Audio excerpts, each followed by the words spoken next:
Todo solo era, levántese la camisa, ¿verdad? Mara Salvatrucha. Entonces tuvimos la ventaja, pero nosotros teníamos la bendición, lo hablábamos con la presidenta, teníamos la bendición de que muchos de los pandilleros se pusieron aquí Mara Salvatrucha, ¿verdad? Entonces era bien fácil identificarlos, ¿no? El presidente Bukele sigue con su visita en Argentina y ahora se hizo presente al Congreso Nacional, donde los congresistas lo hicieron que revelara frente a todos cómo acabó con las pandillas en El Salvador. Los congresistas preguntaron muchas cosas, pero lo que más resaltó fue cuando le hicieron estas preguntas al presidente Bukele. Y abro el fuego. Una de las cosas que nos interesaba conocer particularmente en la República Argentina, dado el crecimiento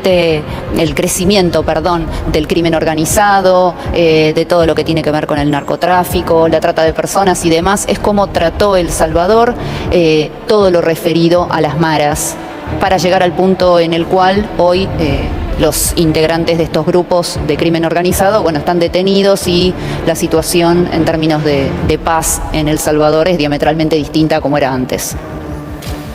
Sí, muchas gracias por recibirnos en el Senado. Estamos felices aquí con todo nuestro equipo y nuestra comitiva por esta recepción. En el tema de la seguridad, creo que, bueno, de todas las cosas que hacemos es la que más se conoce internacionalmente, y creo que es por el cambio diametral, porque pasamos de ser literalmente el país más peligroso de todo el mundo, más peligroso que Irak, más peligroso que Siria, más peligroso que Haití. El Salvador es más peligroso que todos esos países. A veces nosotros vemos en la televisión imágenes de Haití o de Irak, y yo no viviría ahí, pero los salvadoreños vivíamos en un país peor que eso, más inseguro que eso. Tal vez teníamos mejor infraestructura o había energía eléctrica, pero más inseguro que eso. La tasa de homicidios en El Salvador era 103 homicidios por cada 100.000 habitantes. Solo para poner un comparativo, la tasa de Haití actualmente es de 50 homicidios por cada 100.000 habitantes. Era el doble de la tasa actual de Haití. Y bueno, vivimos tiempos muy duros, tanto así que El Salvador tiene 6 millones de habitantes en El Salvador, pero hay 3 millones de salvadoreños fuera de El Salvador. Es decir, un tercio de nuestra población vive afuera, el equivalente a que 20 millones de argentinos vivieran afuera. Y eso es por un éxodo que derivó de dos guerras. Una guerra civil que tuvimos en los 80s, que se firmó una supuesta paz en 1992, y esa supuesta paz derivó en la guerra social que terminó hace un poco gracias al trabajo de nuestro gabinete de seguridad, del cual aquí solo tenemos al ministro, no solo, pues tenemos al ministro de seguridad, pero pues falta otras personas que han sido claves para esto, con el ministro de la Defensa. Falleció nuestro director de la policía, quien ha sido un elemento importantísimo con la consecución de este gran logro, y otros elementos también. El fiscal, la asamblea ha sido clave. La asamblea legislativa es el equivalente al Congreso, digamos, ahí es unicameral. Y la verdad es que nosotros hicimos un plan, desde que llegamos, hicimos un plan de 7 fases para erradicar la inseguridad. El primer plan era tomar control de las cárceles, desplegar al ejército junto a la policía. El segundo plan fue llevar oportunidades a los jóvenes, invertir en las comunidades. La tercera fase del plan fue equipar con tecnología a las fuerzas de seguridad, darles todo lo necesario para poder luchar contra el crimen. La cuarta fase del plan fue duplicar el ejército para tener suficientes tropas para ir tras los criminales. La quinta parte del plan fue entrar en los territorios. Estábamos en esa etapa cuando las pandillas lanzaron una contraofensiva y empezaron a matar casi a cualquiera que tenían a la par. En 3 días nos pusieron 82 homicidios en 3 días. Para una población de El Salvador, solo multiplícalo por 10, serían 820 homicidios en 3 días aquí en Argentina, el equivalente. Y entonces tuvimos que lanzar una total ofensiva contra las pandillas. No estábamos preparados al 100%, porque no habíamos llegado a las 7 fases, pero ya estábamos preparados un 80%. El problema era que el Estado tiene más responsabilidad que los delincuentes. Entonces nosotros habíamos identificado, no nuestro gobierno, gobiernos anteriores habían identificado que habían 70.000 pandilleros, más o menos. Y nosotros Teníamos entonces 70.000 objetivos, pero ellos no tenían únicamente de objetivos a las fuerzas de seguridad, sino que ellos podían atacar a la abuelita que iba pasando en la calle, al niño, a cualquiera. Incluso ellos podían matar a su abuelita y no iba a salir pandillero asesina a su abuela, sino que iba a salir muere anciana de tercera persona acribillada por pandillero. Nosotros tenemos la obligación de proteger a su abuela también. Entonces nosotros teníamos 70.000 objetivos y ellos tenían 6 millones. Nosotros calculábamos que ellos podían emprender un contraataque, y si cada uno de los 70.000 miembros asesinaba a una persona, eso sería 70.000 homicidios. Algo hubiera sido... Si de cada día solo uno cumple la orden, eso hubiera sido 7.000 homicidios. Hubiera sido intolerable. Entonces tuvimos que actuar rápido, decidido, y darle todo el apoyo jurídico, las herramientas legales a la policía y al ejército para poder hacer su trabajo. Las herramientas generalmente están en las constituciones. No conozco la constitución argentina. En el caso de El Salvador teníamos el estado de excepción. Generalmente siempre hay provisiones para calamidades. Y pues se logró hacer. Tuvimos el apoyo de las Cortes, tuvimos el apoyo de la Fiscalía, que es un ente independiente del Ejecutivo, tuvimos el apoyo del Congreso, total, tuvimos el apoyo de la gente, tuvimos el apoyo de la policía también, porque se la estaban jugando. No solo ellos en su propia persona, sino que sus familias en las casas, que vivían en lugares controlados por pandilleros. Las pandillas controlaban ¿qué porcentaje del territorio, ministro?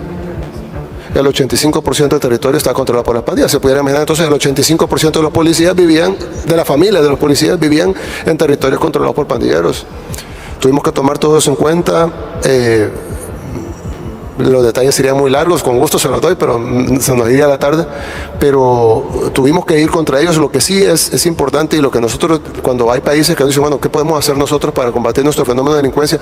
Yo sé que el caso de Argentina no es ni por cerca lo que es El Salvador. De hecho, Argentina es un país bastante seguro comparado con Latinoamérica. Está en el estándar latinoamericano, Argentina es de los países más seguros. Lo que sucede es que, pues, todo es relativo, ¿verdad? Entonces, pues el crimen tiene ya un par de años de estar subiendo en provincias como el Rosario, por ejemplo. Entonces nosotros entendemos que ustedes tienen un problema que resolver, así no sea ni por cerca el problema que teníamos nosotros.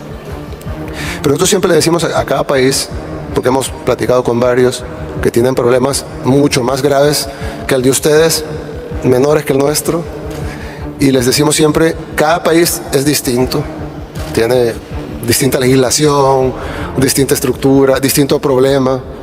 Nosotros teníamos la bendición, lo hablamos con la presidenta, teníamos la bendición de que muchos de los pandilleros se pusieron aquí Mara Salvatrucha, ¿verdad? Entonces era bien fácil identificarlos, ¿no? Algunos, no a todos, pero un buen porcentaje se ponían la pandilla en la cara, ¿verdad? Y los que no la tenían en la cara la tenían en el pecho. Entonces solo era, levántese la camisa, ¿verdad? Mara Salvatrucha. Entonces tuvimos la ventaja, pero cada país es distinto, cada fenómeno es distinto. Algunos tienen más que ver con el narcotráfico, otros tienen más que ver con fenómenos sociales, otros son una combinación, como el caso de Colombia, etcétera. Pero sí hay algo que nosotros nos dimos cuenta cuando lo hicimos, y luego ahora a posteriori, que es más fácil analizar hacia atrás, que no lo hubiéramos logrado si no hubiéramos tenido a todos los actores del país, a excepción de las pandillas, pues por supuesto, pero a todos los actores del país detrás del plan. Hasta los medios de comunicación, que son sumamente hostiles con nosotros, la mayoría, no todos, pero la mayoría, por lo menos las televisoras, se pusieron de nuestro lado, cuando habían sido sumamente hostiles. Pero es que creo que había sido tanto sufrimiento que cuando fuimos contra ese tema en específico, la gente dijo, no, es hora de que... Incluso recuerdo que organismos internacionales que empezaron al principio empezaron condenándonos, no oficialmente, pero sí como emitiendo condenas por la acción del Estado, que muy brutal o algo, cuando realmente no hubo una sola baja civil. No es cierto que fue una acción brutal, fue masivo, pero no brutal. Pero emitieron condenas y todo. Y fue clave eso, fue clave tener la unión de todos los sectores del país en decir, tenemos que hacer esto, porque nadie nos va a arreglar nuestros problemas. La gente puede colaborar, pero que van a arreglar nuestros problemas solo lo vamos a arreglar nosotros.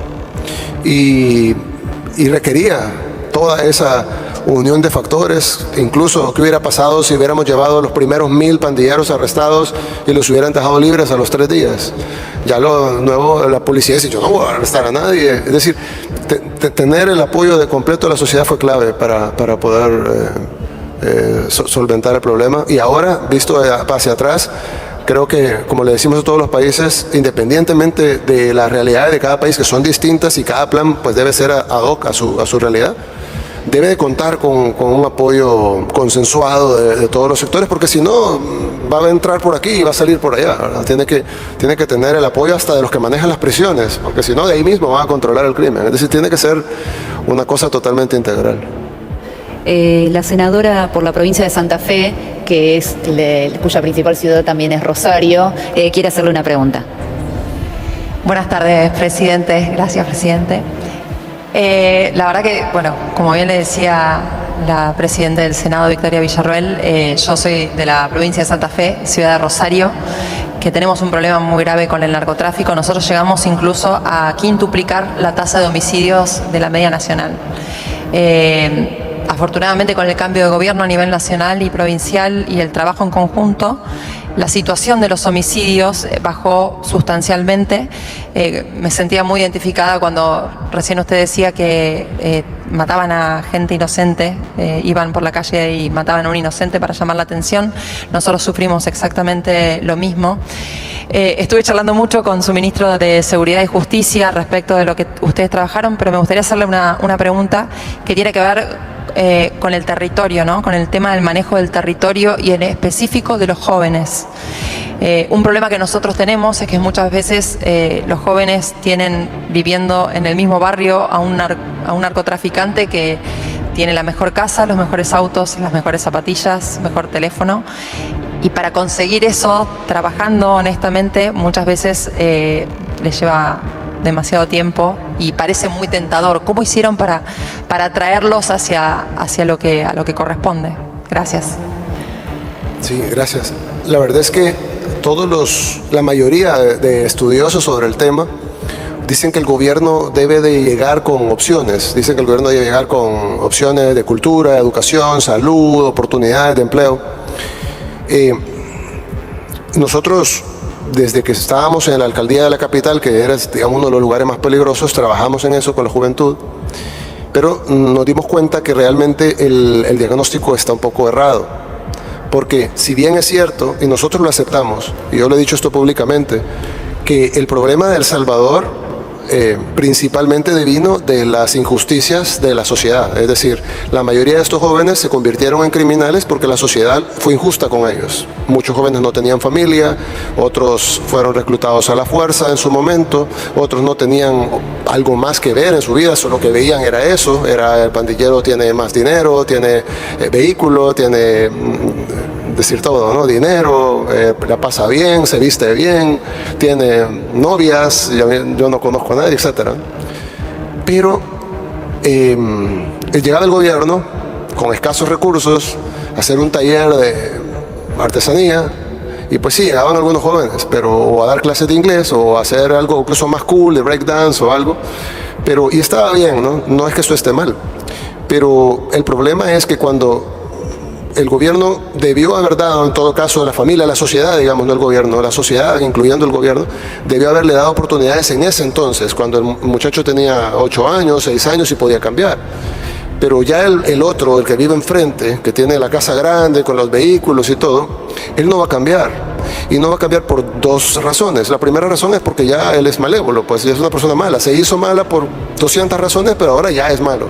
Y la otra razón es porque no hay un incentivo realmente para cambiar. No hay forma que el gobierno le ofrezca algo más que lo que está haciendo con el crimen. ¿Qué le vamos a dar? Un empleo de salario mínimo, el doble del salario mínimo, el triple del salario mínimo. Para empezar, el gobierno no es para eso. Y en todo caso que lo hiciéramos, si gana lo que quiere con el crimen. Yo le decía una vez, a una multilateral, ellos me dijeron, textualmente me dijeron, tú sabes que no puedes acabar con el crimen de un solo. Yo le dije, ¿por qué? Y me dijeron, no por la capacidad técnica de acabarlo, sino por el golpe en la economía. Y yo, ¿pero cuál golpe en la economía? Bueno, ¿cuántos pandilleros tienen? Y 70,000. Son 70,000 empleos. Porque esa gente que gana dinero de manera ilícita, está mal, pero luego ese dinero va al hogar y luego el hogar lo gasta de manera lícita. Ese hogar compra pañales para los bebés, comida para los niños, paga alquiler, luz eléctrica, teléfono, cable, internet, ropa, bebida, cerveza, la motocicleta, gasolina, saldo de celular, etcétera. Toda esa economía se va a caer de un solo y no va a haber una economía paralela, legal, que lo reemplace a la misma velocidad. Entonces hay que acabar, me dijo él en ese tiempo, con el crimen poco a poco, para que la economía poco a poco vaya compensando la economía criminal. Ese tipo de teorías que suenan bien para los intelectuales no aplican a la realidad. La realidad es que el crimen es crimen, punto. Y si uno lo permite, siempre van a ganar ellos en la guerra de los incentivos. Porque si viene alguien, un joven, y dice, bueno, yo no tengo muchas oportunidades, voy a vender tomates en el mercado. Vender tomates en el mercado debe ser duro. Para empezar, no es algo divertido, no es algo de lo que me siento orgulloso. Tengo que ir, cargar los tomates en el sol, llevar, venderlos, estar en un lugar tal vez no en las mejores condiciones. Vender los tomates, se me van a arruinar, el producto ni siquiera es mío, tal vez lo tengo en consignación, si me arruinan me los cobran. Al final logro vender y me logro ganar $5. Y luego voy camino a la casa, llega el pandillero y me dice, a ver mis $5. Entonces el incentivo está sobre el joven para ser pandillero y colectar los $5 y no ir a vender tomates para tal vez ganar $5 para dárselos al pandillero. Entonces nunca se va a ganar la guerra de incentivos. Entonces nosotros entendimos a la fuerza y con golpes que la única forma era ir tras el pandillero y arrestarlo. No para castigarlo, sino para sacarlo de la sociedad. Él tiene que estar fuera de la ecuación. Él no puede llegar a cobrar. Entonces el joven ya ahora piensa en sus nuevos incentivos y dice, bueno, ¿qué hago? ¿Me hago pandillero para que me lleven a prisión? ¿O mejor me pongo a trabajar y gano dinero que ahora nadie me va a quitar? Entonces ahora ya puede conseguir novia además, porque ya la novia ya no es con el pandillero. El punto es de que ya los incentivos de la sociedad están hechos correctos. Y yo le decía a la persona de la multilateral, nosotros entendemos que vamos a pagar un costo económico por acabar con el crimen, pero yo le hice la analogía de un paciente con cáncer. Si a mí me dice, mire, usted tiene un cáncer grande, con metástasis y todo, pero es curable, pero necesitamos hacer varias cirugías, quimioterapia, radioterapia, inmunoterapia, y después usted va a salir mal, bien desmejorado, pero sano. Y luego usted puede ganar peso y volver a recuperarse. Yo escogería esa opción. Yo me someto a la cirugía, me someto a la quimioterapia, me someto a la radioterapia, me someto a la inmunoterapia, quedo mal, pero me recupero. A diferencia de decir, no, yo me voy a quedar así, yo me siento bien, no me siento tan mal, pero bueno, luego el cáncer me va a terminar llevando. Entonces nosotros aceptamos pagar el costo económico. Y nosotros calculábamos, no en la parte financiera, sino en la parte del gabinete de seguridad, que íbamos a tener un costo de un 10% del PIB. Sí, iba a caer nuestro PIB 10% para acabar con la delincuencia. Nuestro PIB no cayó 10%, subió 3.5%. Algunos dicen que la teoría de la multilateral estaba mal. Otros dicen que sí caímos 10, pero que también se compensó con lo bueno. Correcto. Entonces, yo creo que sí, el Estado y la sociedad y la familia y la comunidad tienen mucha responsabilidad sobre educar a los jóvenes para que no sean delincuentes en el futuro. Pero el que ya es delincuente, ya violó, ya mató, ya cortó 3 cabezas, primero es difícil que se vaya a reinsertar, y luego, aún así se reinserte, pues yo no me la jugaría a dejarlo en la calle. Es decir, yo soy una persona creyente, creo que Dios puede perdonar a todos. Sé que si Él se arrepiente y pide perdón, va a ir al cielo como cualquier otro pecador, pero eso le compete a Dios. Aquí en la tierra tiene que estar en prisión, porque lastimosamente ya le confiamos que anduviera en la calle y cortó 3 cabezas. No podemos validar que corte otra cabeza más. Tenemos que dejarlo en prisión, y al final funcionó tanto para sacar a los criminales de prisión como para quitar el incentivo a los jóvenes de decir, yo no quiero hacer eso porque voy a terminar en prisión. Sí, senador Abdala por San Luis.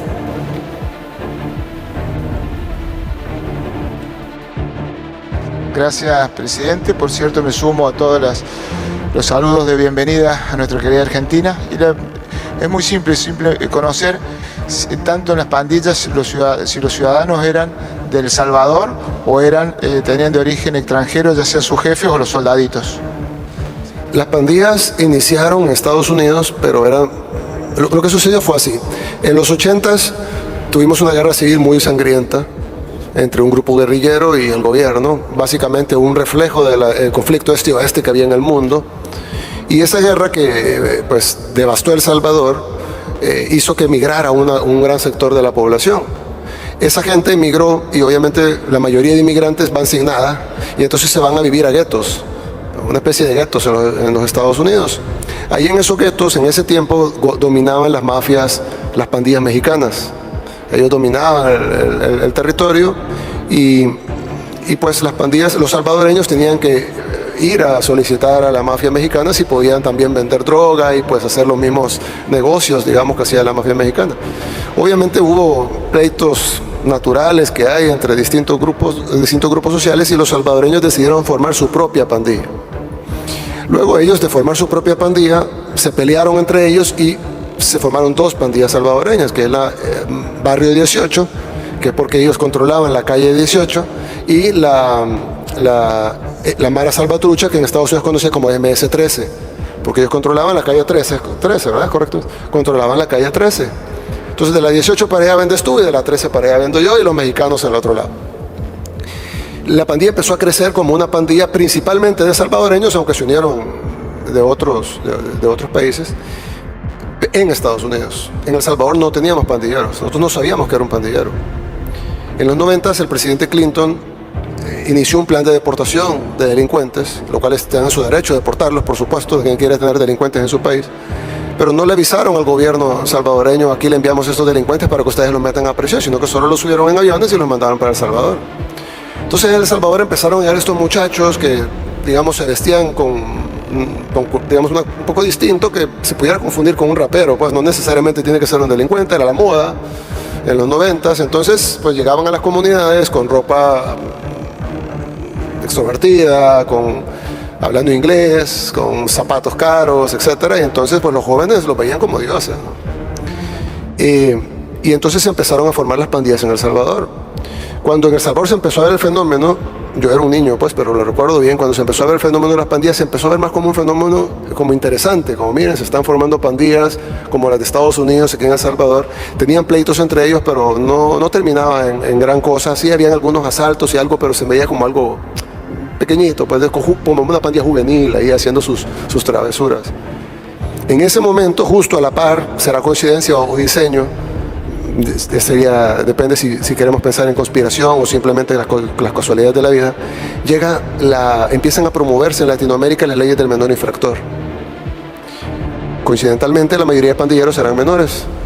Y todos los reclutas, el 100% eran menores. Ellos reclutaban gente de 12 a 18 años. Entonces todos los reclutas eran impunes ante la ley. No se podían arrestar. Y entonces se hizo la ley de menor infractor justo cuando empezaron a crecer las pandillas. En 4 años las pandillas tenían controlado las comunidades populosas de El Salvador y empezaban ya a matar, a cobrar extorsión, a vender drogas, se empezaron a convertir en algo malo. El gobierno, recuerdo bien, ¿cuántos pandilleros habían cuando se lanzó el plan Mano Dura de Paco Flores? Habían 3.000 pandilleros en El Salvador cuando el gobierno ya lo vio como un problema y el gobierno lanzó un plan que se llama Plan Mano Dura. Era básicamente vamos a ir a golpear a los pandilleros, eran 3.000. Pues obviamente no funcionó, vino otro gobierno con otros planes que tampoco funcionaron. Ya para el 2011 habían 70.000 pandilleros y controlaban el 85% del territorio, a tal punto que el gobierno, patrocinado, auspiciado por la OEA, por la Organización de Estados Americanos, hicieron una tregua con las pandillas. Se sentaron en una mesa con los líderes pandilleros, en televisión, en vivo, todo esto está con el secretario general de la OEA en ese tiempo, Insulza, y firmaron documentos y les dieron legitimidad. Las pandilleras entregaron armas, eran las más viejas, ¿verdad? Entregaron unas armas y todo, se les dio legitimidad, se les dio beneficios, se les permitía hacer fiestas en las cárceles, se les llevaba prostitutas, drogas, se les dejaba salir a los líderes de las cárceles, regresar a la cárcel, pero podían salir. Y se hicieron unos acuerdos, se bajaron un poco los homicidios durante el tiempo de la tregua, pero a cambio de que controlaran todo. Empezaron a pedir más extorsión, la gente tenía que empezar a pagar más y las pandillas ahí efectivamente tomaron el control del país. Cuando la tregua termina, porque se volvió insostenible, las pandillas entonces desencadenaron lo que hizo que el país se volviera el país más peligroso del mundo. No lo era todavía, se volvió ahí. porque las pandillas no aceptaron que se les quitara el poder que se les había dado. Y pues desencadenaron esa guerra que terminó con nuestra contraofensiva hacia ellos. Entonces, para responder en corto, la mayoría son salvadoreños. Hay hondureños, hay guatemaltecos, hay estadounidenses, pero la mayoría son salvadoreños. Son pandillas que nacieron en Estados Unidos. Es una cultura, una subcultura muy común en los Estados Unidos. Ellos lo tienen allá, de puertorriqueños, de venezolanos, tienen el Tren de Aragua, tienen... Sí, ahí es muy famoso esto. Y aquí en El Salvador, pues, tenemos... nosotros en El Salvador, perdón, tenemos...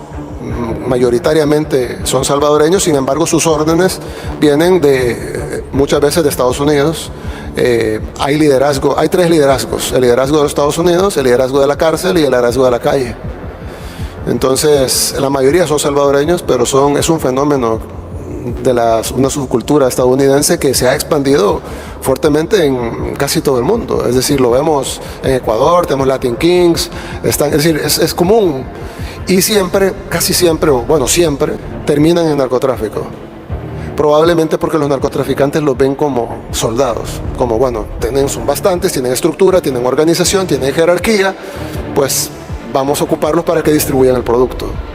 Y entonces se vuelven narcotraficantes y terminan controlando. Las pandillas en El Salvador controlaban el 100% del narcomenudeo. Entonces ya se vuelven un brazo del narcotráfico, y el narcotráfico les permite acceso a dinero, acceso a armas, acceso a información, acceso a inteligencia, la posibilidad de atacar al gobierno con golpes más fuertes de lo que ellos pudieran hacer por sí mismos. Entonces, en nuestro caso, son salvadoreños, pero el fenómeno viene de una subcultura de Estados Unidos que se ha desplegado por lo menos Europa y las Américas. Presidente Bukele, le va a hacer la última pregunta al senador Espínola y ya luego tienen que continuar su visita con la Cámara de Diputados, pero le estamos muy agradecidos por todas las explicaciones y por el tiempo que le ha dispensado a la Cámara de Senadores. Gracias, bienvenido presidente de la Argentina. Voy a ser breve porque indudablemente el tiempo se le va acortando. Usted habló de los incentivos, ¿cierto? Habló de su plan y sus etapas que tenía para poder concretar este objetivo, este problema que tenían de inseguridad que la sociedad reclamaba, y tuvo todo el apoyo. ¿Cuáles son los pasos siguientes que usted tiene como plan de gobierno? Logró ese objetivo que no era fácil y había que tomar la decisión y había que avanzar para terminar con el tema de las pandillas. Pero ahora viene otra etapa difícil, me imagino, ¿no? Tiene un incentivo que está claro, los jóvenes no van a querer ser más pandilleros porque van a terminar presos. Es un incentivo que no lo tienen que hacer porque terminan presos. Pero falta el incentivo positivo, cómo se insertan, cómo avanza, cómo piensa en esta nueva etapa que tiene como presidente para que sectores que todavía... Efectivamente estamos trabajando no solo con los jóvenes, principalmente los jóvenes porque son el caldo de cultivo más fácil para los delincuentes, pero no solo los jóvenes, incluso estamos trabajando con la tercera edad, con las comunidades. Hicimos una nueva institución de gobierno que vela precisamente por la inclusión de las comunidades más afectadas, otroramente por la delincuencia, para que no vuelva a pasar y que en 20 años no venga otro gobierno y tenga que hacer otra ofensiva contra las nuevas pandillas o como se llamen en ese entonces. Entonces sí estamos tratando de prevenirlo. Hemos invertido mucho en educación, en salud. Ahorita nuestro enfoque principal en este periodo presidencial será la economía. Ya tenemos frutos muy fuertes en turismo, que obviamente viene directo de la misma seguridad, pero el turismo se ha incrementado en 168%, cifras de la ONU. La construcción está sobre recalentada, todavía hay desempleo en muchas áreas, pero en la construcción no. En la construcción incluso tenemos que importar trabajadores de Honduras y de Nicaragua porque ya no hay albañiles, soldadores, trabajadores de la construcción salvadoreños, ya todos los que existen están contratados. No tenemos suficientes trabajadores en la agricultura, ya no hay desempleo en la agricultura, no hay desempleo en construcción, no hay desempleo en turismo, hay desempleo en todo lo demás, pero ya ahí vamos. Por supuesto, para ver el cambio económico hay que, como digo, esto es como los intereses compuestos, es decir, al principio no se ve porque es 1, 2, 4, 8, 16, 32, 64, pero ya cuando va 5.000, 10.000, 20.000, 40.000, 80.000, más o menos se ve. Y ya cuando va medio millón, 1 millón, 2 millones, 4 millones, ya se ve más. Y ya cuando va 10 millones, 20 millones, 40, ahí es donde se empieza a ver realmente el cambio de la economía. Y la economía pues trae todo lo demás, o trae, digamos, recursos para poder hacer mejores escuelas, mejores hospitales, mejor infraestructura pública que a la vez es productiva, porque pues una cosa es sinergia con la otra. Una calle sirve para ir a la escuela, sirve para ir a la playa, pero también sirve para ir al trabajo. Entonces, ir reconstruyendo nuestro país, quitando las burocracias innecesarias, reduciendo la grasa del Estado, pero potenciando la inversión pública, tratando de dejar de gastar menos e invertir más, y tratar de que el país en sí, porque obviamente los proyectos directos a la juventud funcionan, los hacemos. De hecho, el mismo gobierno tiene proyectos de skate, de breakdance, de hip hop, de graffiti, de todo eso. Y tenemos un concierto en unos días. Es decir, nosotros le apostamos mucho a la juventud, pero va a ser insuficiente. No hay forma que el gobierno tenga presupuesto para cambiar a una generación de jóvenes. La única forma de realmente cambiar todo es que la economía mejore. Una vez la economía mejora, entonces está el incentivo positivo. Pues voy a trabajar para hacer dinero, hacer un patrimonio, tener yo esa casa con los vehículos, pero de manera legal. Entonces, pues no, de la noche a la mañana no va a pasar. Lo de la seguridad no fue de la noche a la mañana. Pero sí tenemos la confianza que vamos a lograr levantar la economía a la par, por supuesto, de no descuidar de que no solo sea la economía de unos pocos, sino que sea la economía de la mayoría, pues. Pero sí entendemos que tenemos que trabajar los incentivos inmediatos que podemos proveer, y a la par lo principal, que es que la economía despegue para que el incentivo esté en toda la tabla, pues el incentivo esté en toda la cancha, que no haya un lugar donde el joven no puede decir. Por ejemplo, ahorita, si un joven es odontólogo, probablemente está desempleado, porque hay desempleo en odontología. Entonces, no es que se va a hacer delincuente, pues, pero necesitamos darle una oportunidad y poner los incentivos correctos. Entonces, sí estamos en el entendido que hemos quitado el incentivo negativo, pero nos falta construir el incentivo positivo. Lo estamos construyendo, no es que vamos a empezar, ya empezamos, pero nos falta todavía para salir y decir, ya construimos el incentivo positivo, nos falta mucho para eso. Muchísimas gracias, presidente Bukele, por toda la disertación y por todo el conocimiento que ha compartido con nosotros respecto de la experiencia de los últimos años de El Salvador. De nuestra parte, de parte del Senado de la República Argentina, es un gusto haber podido conversar con usted y con su delegación, y esperamos que los lazos que a partir de ahora serán a través de los grupos parlamentarios y del grupo de amistad parlamentario podamos seguirlos desarrollando, de manera de que esta sea un puntapié, de que sea un primer paso de una larga relación que tienen que continuar nuestras naciones.